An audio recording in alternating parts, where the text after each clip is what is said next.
राधे राधे भक्तजनों, आज आप सुने प्रदोष व्रत पूजा विधि साथ में कथा।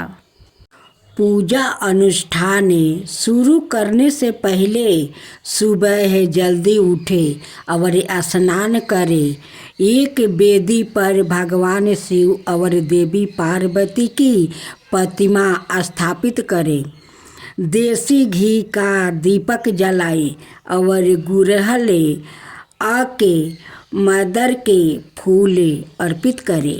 खीरी ठंडाई और घर पर बनी मिठाई का प्रसाद चढ़ाए।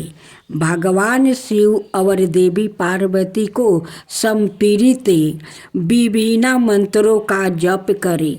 भगवान शिव का आशीर्वाद पाने के लिए शिव पुराण और शिव तांडवा स्तोत्र का पाठ भी करे। इसके साथ ही प्रदोष व्रत का पाठ करे।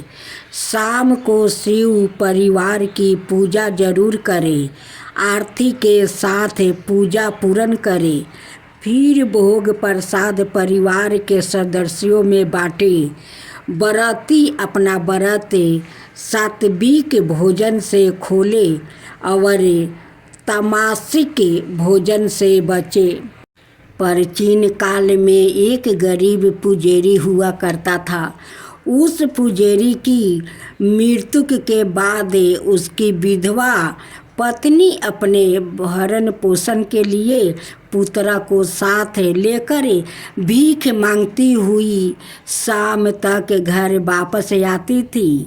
एक दिन उसकी मुलाकात विदर्भ देश के राजकुमार से हुआ, जो कि अपने पिता की मृत्यु के बाद वो दर दर भटकने लगा था।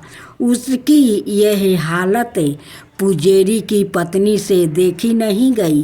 वो उस राजकुमार को अपने साथ अपने घर ले आई और पुत्रा जैसे रखने लगी। एक दिन पुजारी की पत्नी अपने साथ दोनों पुत्रा को संडील ऋषि के आश्रम में ले गई। वहाँ उसने ऋषि से शिव जी के प्रदोष व्रत की कथा और विधि सुनी और घर जाकर अब वो भी प्रदोष व्रत करने लगी। एक बार दोनों बालक ने वन में घूम रहे थे। उनमें से पुजारी का बेटा तो घर लौट गया, परंतु राजकुमार वन में ही रह गया।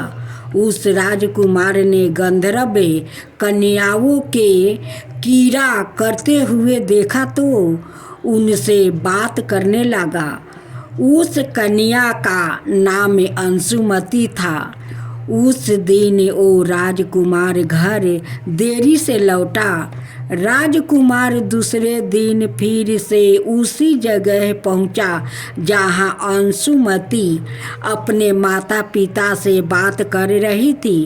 तभी अंशुमती की माता पिता ने उस राजकुमार को पहचान लिया और उससे कहा कि आप तो विदर्भ नगर के राजकुमार हो ना?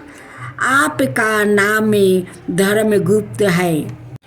अंशुमती के माता पिता को वो राजकुमार पसंद आ गया और उन्होंने कहा कि शिव जी की कृपा से हम अपनी पुत्री का विवाह आपसे करना चाहते हैं। क्या आप इसे विवाह के लिए तैयार हैं?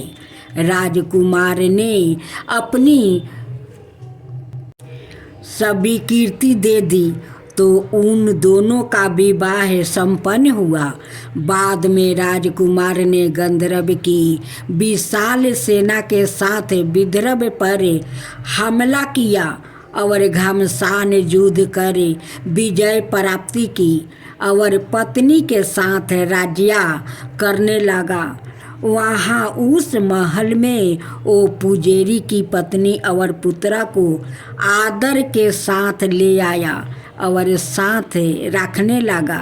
पुजारी की पत्नी और पुत्रा के सभी दुख और दरिद्रता दूर हो गई और वो सुख से अपना जीवन व्यतीत करने लगा। एक दिन अंशुमति ने राजकुमार से इन सभी बातों के पीछे का कारण रहस्य पूछा।